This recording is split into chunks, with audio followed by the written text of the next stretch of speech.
The latest Agribusiness Confidence Index shows that sentiment among farmers and agribusinesses is on a downward trend for the second quarter in a row.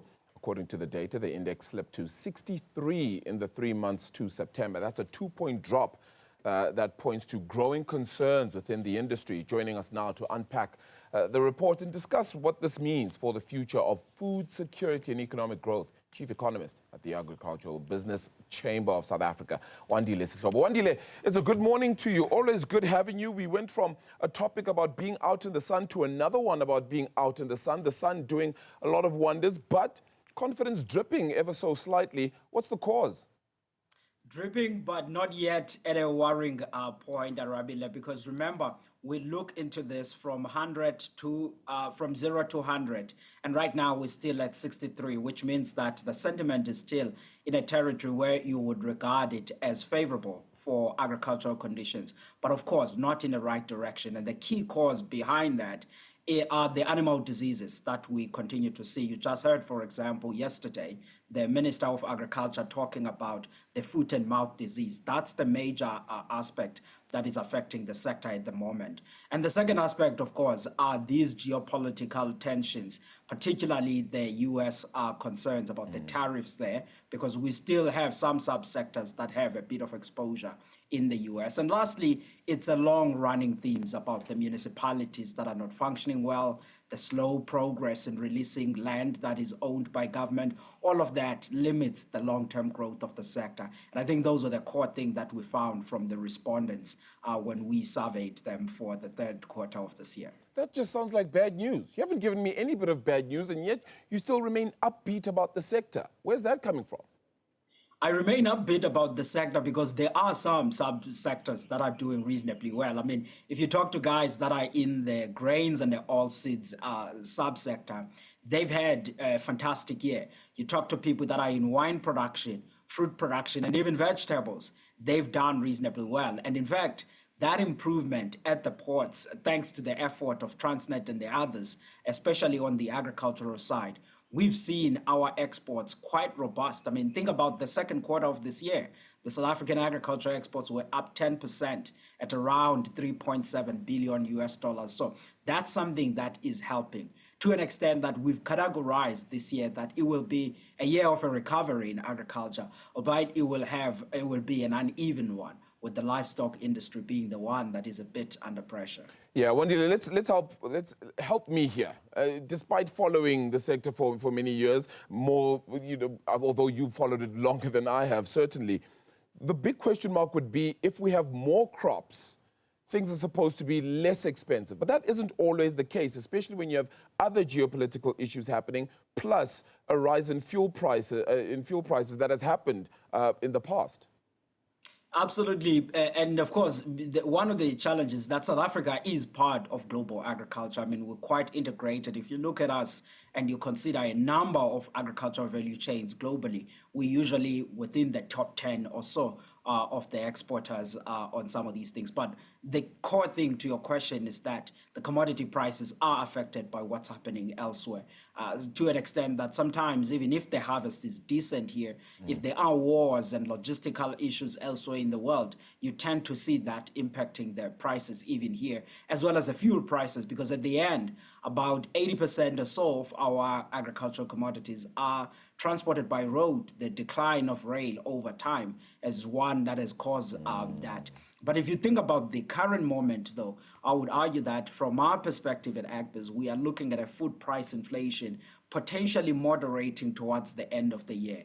The key thing right now, if you look at the inflation numbers for the latest ones for July, was, of course, the higher meat prices, because we saw a bit of a panic buying on meat, especially when people discovered about the foot and mouth disease and the fact that South Africa had temporarily banned imports of poultry from Brazil because they were struggling with avian influenza there.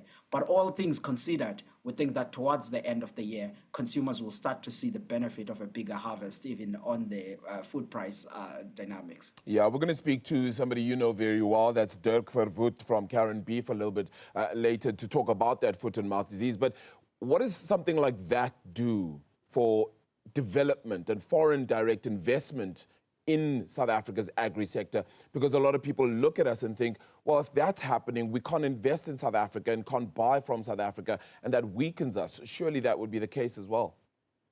Absolutely, that tend to be the major concern. And Arabile, you will know that we have been in this journey of thinking about our beef industry also participating robustly in terms of exports. And now, whenever you are affected by foot and mouth disease, you tend to see your exports are declining because you are temporarily blocked from the markets. You think about 2022-23, when we were blocked on the export markets, we saw our beef exports declining 19%, wool exports declining 12%. And I think those are some of the concerns that we have right now on the export participation, but also then on investment and expansion, because livestock is one of those subsectors that we look at and we think it will help in growing the farming economy. So when there are animal diseases, it tends to be a problem. But it says one thing, which is that we need to invest a lot on vaccine manufacturing in South Africa and decide that perhaps maybe we may take a wide-scale vaccination in livestock like what we see in South America. Those are all policy questions, but also decisions by the private sector and the government on investing in the manufacturing of vaccine. But South Africans in general to play their part on biosecurity, which is the control and the movement of animals and ensuring we don't spread some diseases, because this is an important sector of our economy that can still grow more. Yeah, I mean, that talks to everyday rights and being able to supplement your food in the country as well. So very important. Wandile, what does land reform do in this case? How big an impact is that having on the agri-sector in South Africa? Whether it be land reform, water rights, rural safety, etc. How do all those play a role here? At the current moment, the slow progress in releasing the about 2.5 million hectares of land that the South African government currently holds under what is called Plus Land, the proactive land acquisition strategy, is actually constraining growth. You will remember, Arabile, in 2012, the National Development Plan, in its chapter 6, it made a bold statement where it said there will be 1 million jobs that could be created in agriculture and its value chain. And many people typically ask, where are these jobs? The jobs are not there because we did not do the prerequisites that were spelled out in that chapter. One of those was the release of the government land with title deeds and pair that with post-transfer support, which include blended finance and the other aspects. And I think those are also the decisions that needs to be taken. And I think that if they can be taken fast and the implementation happens, we not only unlock growth, but we ensure that we deal with the unemployment problems that are there in rural South Africa. So in a way, I would say land reform, our progress in it, holds a greater potential in unlocking growth and job creation in this sector. It's not so much of a risk, but rather a potential, because there's land that has already been accumulated by the state, which we could start with. And of course, that will need the water rights and the other things to follow through on that. And these partnerships between commodities and the farmers. Yeah, and I suppose certainty on those policies is very key and very important. And it's something that we've kind of had, the certainty around where we're standing, particularly over the last year or so. Is there a growing shift towards mechanization? I was fortunate enough to be in one of those massive plants that are able to draw up the wheat and barley from farms. And it was mainly mechanized. The driver was mainly sitting in there just ensuring that the machinery works. Is that sort of mechanization happening a whole lot more and boosting confidence in the sector because you're able to do more from less? Yeah, I mean, when we think about the sentiment and the investment in the sector, I would say that we are sitting in a position where I think there is optimism about agriculture. We continue to see investment flowing in, and even the farmers' ability to borrow money and invest it, it's something that we see pretty much moving fairly well.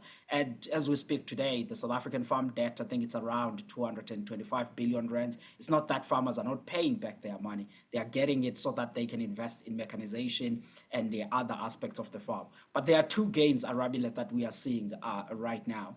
That increase in the mechanization has improved the efficiencies in the farms in South Africa. But positively, it has also not taken much of the jobs, because if you think about how many people are in primary agriculture working today, there are just over 920,000 people. So you're looking at under 1 million, and you're also looking at around 350,000 people in the value chain. All of those numbers are better than what we had in 1994, although we have mechanizing quite with speed to improve efficiencies. The last aspect that has also helped us a lot is the adaptation on the science side, using better seeds, using certain agrochemicals, all of them, not to abuse them, but to optimize them to ensure that we can get better genetics in animals, we can get better yields in crops, and be able to be where we are sitting, which is where we are now, the only African country in the top 40 global agricultural exporters. That is absolutely brilliant to be hearing. Of course, we want the rest of Africa to be doing well, but hopefully we continue to do well ourselves. Look, all we want, Wandile, is just cheaper prices. No matter what fruit, vegetables, or starch it is that we're purchasing, please, can it just get cheaper? So hopefully the weather also allows in this context. Wandile, thank you so much for the time. Appreciate it. Chief Economist then at Agribusiness SA, that is Wandile Sihlobo, talking to us about the agricultural sector.